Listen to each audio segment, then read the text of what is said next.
Hi hello வணக்கங்க. இன்னைக்கு அவலை வச்சு ஒரு சிம்பிளான ரெசிபி தான். நம்ம அடுப்பு இல்லாமல் இதை ஈஸியாக நம்ம ஒரு ஸ்நாக்ஸ் ரெசிபி செஞ்சுருவோம். இப்போ கொஞ்சோண்டு அவல் எடுத்துட்டு அதை தண்ணி ஊற்றி நம்ம கழுவிக்கிடுவோம்.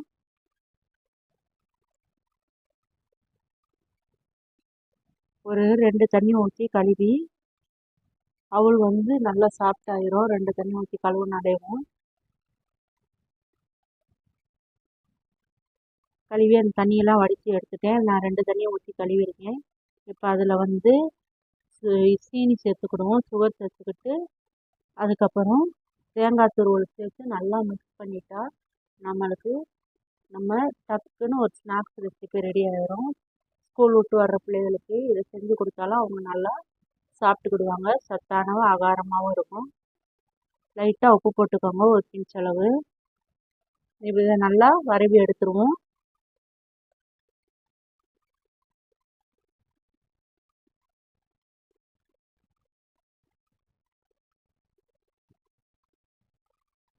இப்போ வரைவி எடுத்தாச்சு. சாப்பிட்டு நம்ம மிஷினில் தைக்க உட்காருவோம் வாங்க.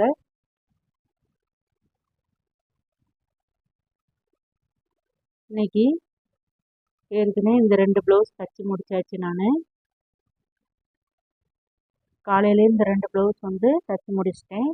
இப்போ ஒரு லைனிங் ப்ளவுஸும், ஒரு சாரீக்குரிய லைனிங் ப்ளவுஸும், ஒரு சாதா ப்ளவுஸும் தைக்க வேண்டியது இருக்குது.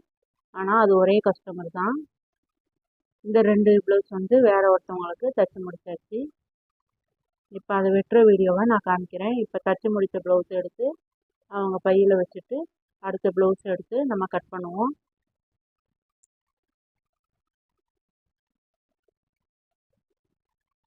அடுத்து மத்தியானத்துக்கு மேலே இந்த துணி தான் தைக்க போகிறேன் பாருங்கள். ஒரு சாரீ, ஒரு லைனிங் ப்ளவுஸு, அடுத்து ஒரு சாதா ப்ளவுஸு. காலையில் அந்த 2 நார்மல் ப்ளவுஸ் தைச்சாச்சு. இப்போ இந்த நார்மல் இதில் ஒரு நார்மலும் ஒரு லைனிங்கும் இருக்குது. வீட்டு வேலையெல்லாம் பார்த்துட்டு நம்ம ஒரு நாளைக்கு இப்படி தைக்கிறதே நமக்கு வேலை சரியாக தான் இருக்கும். மிஷினில் உட்காரம் வேண்டிய நமக்கு கொஞ்சம் சோம்பேறியாக இருக்கும். மிஷினில் உட்காந்துட்டிங்கன்னா சுறுசுறுப்பாயிரும். இப்போ இந்த கஸ்டமர் 2 ப்ளவுஸ் கொடுத்துருக்காங்க. லைனிங் ப்ளவுஸ்க்கு லைனிங் ப்ளவுஸும், சாதா ப்ளவுஸ்க்கு சாதா ப்ளவுஸும் கொடுத்துருக்காங்க. இப்போ லைனிங் ப்ளவுஸை வச்சு நம்ம லைனிங்கை கட் பண்ணிடுவோம். அது ஏன் அப்படி கொடுத்துருக்காங்கன்னா, இப்போ லைனிங் ப்ளவுஸ் இழுவத்தன்மை கொடுக்காது. சாதா ப்ளவுஸ் உங்களுக்கு இழுக்க இழுக்க லப்பர் மாதிரி துணி இழுத்துக்கிட்டே இருக்கும்.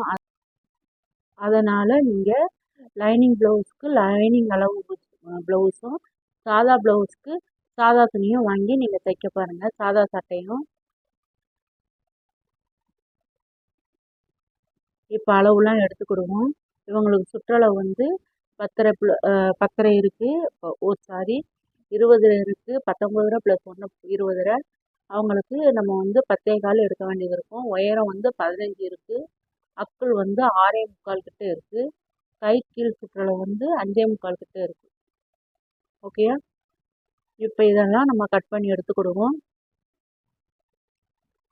நீங்கள் டயத்தை மட்டும் மிக்ஸ் பண்ணிட்டீங்கன்னு வச்சுக்கோங்க. காலையில் நம்ம சமையல் வேலையெல்லாம் இப்போ நார்மலாக முடிச்சுட்டு நம்ம ஒரு 9 மணிக்கு தைக்க உட்காந்தோம்னா நம்ம சாயந்தரத்துக்குள்ளே நம்ம ஒரு 5-6 துணி தைச்சிடலாம். ஆனால் ஊடால எனி டைம் மிஷினில் உட்காந்துருக்கிற மாதிரி இருக்காதீங்க. கொஞ்சம் எந்திரிச்சு ரெஸ்ட் கொடுத்துட்டு கொஞ்சம் நடந்துட்டு நீங்கள் இருக்க பாருங்கள். அப்போனா தான் உங்களுக்கு சரியாக இருக்கும்.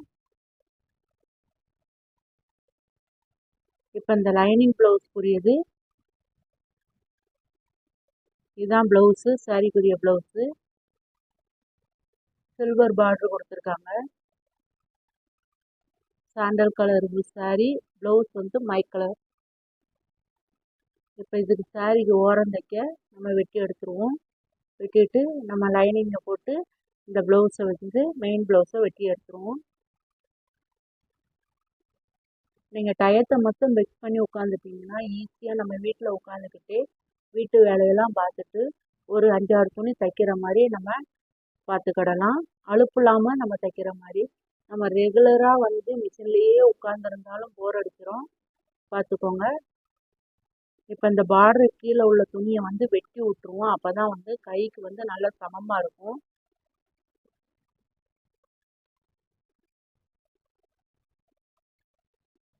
இப்போ வெட்டி விட்டுட்டு லைனிங் ப்ளவுஸை வெட்ட ஆரம்பிச்சிருவோம். சின்ன சின்ன டிப்ஸை ஃபாலோ பண்ணிக்கிட்டாலே டெய்லரிங் வேலை நமக்கு ஈஸியாக ஸ்லோவமாக இருக்கும், கஷ்டமாக தெரியாது. நம்ம கையில் தானே இருக்குது எல்லாமே. நம்ம டயத்தை ஃபிக்ஸ் பண்ணி உட்காந்துட்டோம்னா நம்ம ஈஸியாக நம்ம வேலையை முடிச்சுட்டு வீட்டு வேலையை முடிச்சுட்டு நம்ம தைக்க உட்காந்துடலாம். வீட்டில் உட்காந்துக்கிட்டே நம்ம ஒரு நாளைக்கு 500ரூவாக்கு தைச்சிட்டோம்னா வீட்டுக்கு ஒரு செலவுக்கான மாதிரியோ இல்லை நம்ம தேவைக்கோ யூஸ் ஆகிக்கிடும். நீங்கள் என்ன மாதிரி எத்தனை பேர் வீட்டில் உட்காந்து தைக்கிறீங்கன்னு கீழே கமெண்ட் பண்ணுங்கள். என் சேனல் பிடிச்சிருந்துச்சுன்னா சப்ஸ்கிரைப் பண்ணுங்கள். பக்கத்தில் இருக்கிற பெல் பட்டனையும் கிளிக் பண்ணிக்கோங்க.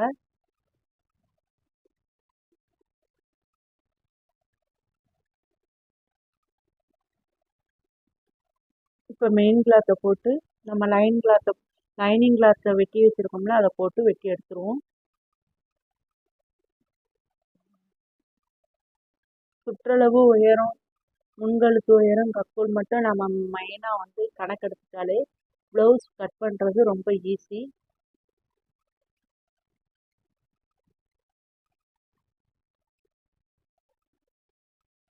ஒரு ப்ளவுஸ் கட் பண்ணுறதுக்கு எனக்கு வந்து 5 நிமிஷம்தான் ஆகும். உங்களுக்கு எவ்வளோ நேரம் ஆகும் சொல்லுங்கள். அதே ஒரே கஸ்டமர் 5-6 ப்ளவுஸ் கொடுத்தாங்கன்னா ஒரே நேரத்தில் நம்ம கட் பண்ணி எடுத்துடலாம்.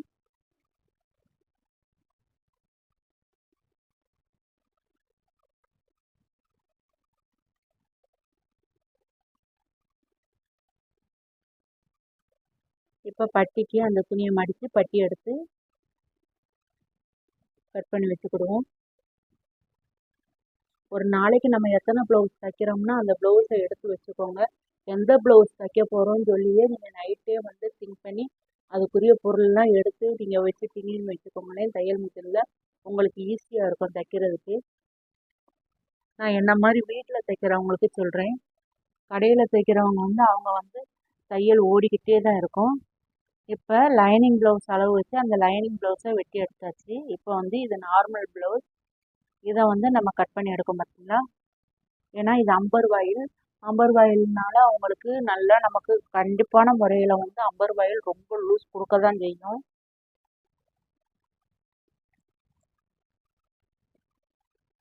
அதனால் நீங்கள் அதுக்குரிய ப்ளவுஸ் வாங்கி நீங்கள் தைக்க ஆரம்பிச்சிங்கன்னா கரெக்டாக ஃபிட்டாக இருக்கும். நம்ம லைனிங் ப்ளவுஸ் அளவு வச்சே தைச்சோன்னு வச்சுக்கோங்களேன், எப்படினாலும் அம்பர் வாயிலுக்கும் லைனிங்க்கும் ஒத்து வராது, கொஞ்சம் லூஸ் கொடுக்கும். இந்த சின்ன சின்ன டிப்ஸ் எல்லாம் நம்ம ஃபாலோ பண்ணிக்கிட்டோம்னா ஈஸியாக தையல் தைக்க முடியும்.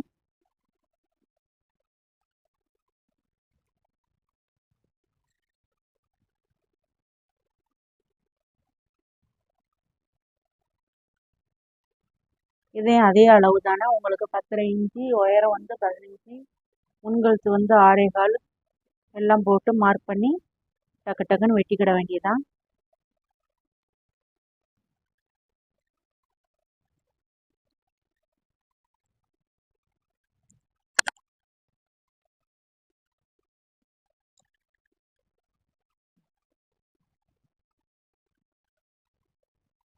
எனக்கு நிறைய ப்ளவுஸ் தாங்க வரும். மாடல் ப்ளவுஸ் வரும். நார்மல் ப்ளவுஸ் வந்து டெய்லி வீட்டில் கடந்துக்கிட்டே தான் இருக்கும் கிடப்பு துணி. அதுலேயும் ஒரு நாள் சோம்பேறித்தனம் வந்துருச்சுன்னா தைக்காமல் விட்டுருவேன். நமக்கு மெயின் எதிரியே சோம்பேறி தான். அந்த சோம்பேறியை மட்டும் நம்ம உடைச்சிட்டோம்னு வச்சுக்கோங்களேன், தையல் தொழில ஈஸியாக முன்னேறிடலாம்.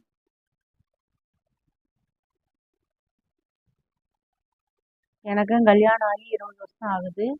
நான் 20 வருஷமாக தைச்சிக்கிட்டு தான் இருக்கேன். இன்னும் தையலை விடலை.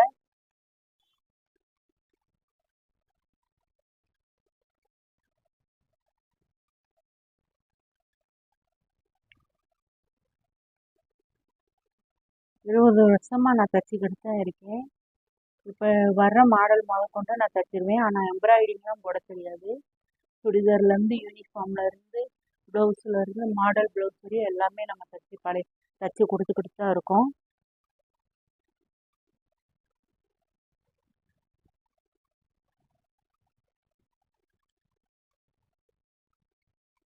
என்னால் முடிஞ்ச அளவு வீட்டு வேலையும் பார்த்துட்டு துணியும் தச்சுக்கிட்டு தான் இருக்கேன். உங்களுக்கு எதுவும் டவுட்னா நீங்கள் கீழே கமெண்ட் பண்ணுங்கள்.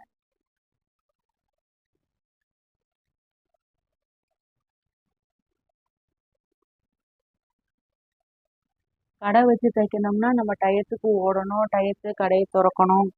வீட்டிலனா நம்ம இஷ்டத்துக்கு கொஞ்சம் ரெஸ்ட் எடுத்துக்கலாம், நம்ம இஷ்டத்துக்கு கொஞ்சம் டிவி பார்த்துக்கிடலாம், நம்ம இஷ்டத்துக்கு எந்நேரம் தைக்கணும்னு தோணுதோ அந்நேரம் தைச்சிக்கிடலாம். கடை போட்டு தைச்சோம்னா அவங்களுக்கு ரெகுலராக நம்ம கடையை போய் திறக்கணும், ஓப்பன் பண்ணணும், கடையில் கடையை மெயின்டைன் பண்ணணும். அதெல்லாம் என்னால் முடியாது. அப்படின்னால நான் வீட்டிலேயே தான் உட்காந்து 20 வருஷமாக தைச்சிக்கிட்டு இருக்கேன்.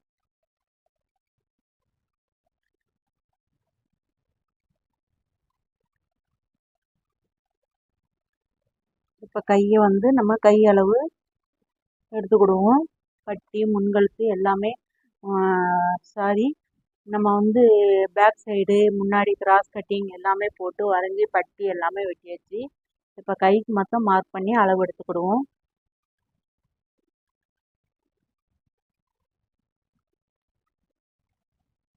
ஆறரை + 1 7.5 இருக்குங்க. அக்குள் 7.75 இருக்கு. 2 ஒயரம் எடுத்துக்கோங்க. அந்த சைடு இந்த சைடும் நமக்கு இந்த சைடு ஒரு 3 இன்ச்சு இறக்கமாக எடுத்து நம்ம கை எப்பயும் வரைகிற மாதிரி வரைஞ்சிக்கிடுவோம்.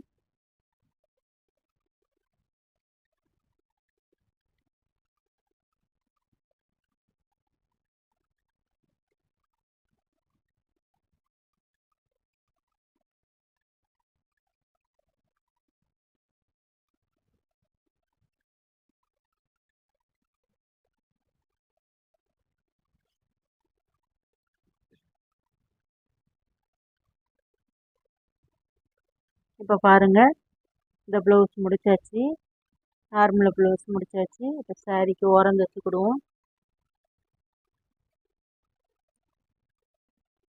ஓரம் தைச்சிட்டு நம்ம அடுத்து ப்ளவுஸ் எல்லாம் தைக்க உட்காந்துருவோம்.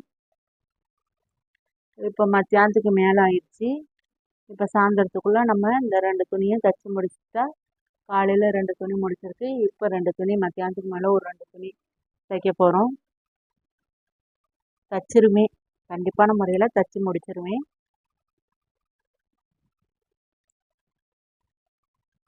ஏன்னா இப்போ பேக் பெயின்லாம் வந்துருச்சு. அதனால எனக்கு ஒரு 5 துணிக்கு மேலே நான் தைக்க மாட்டேன். அவசர துணினா தான் இழுத்து அடிப்பேன்.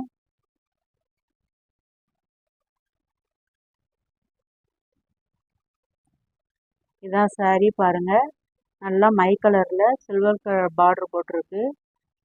அவ்வளோதான், சாரிக்கு முந்தி அடித்தாச்சு. சாண்டல் கலரில் வந்திருக்கு.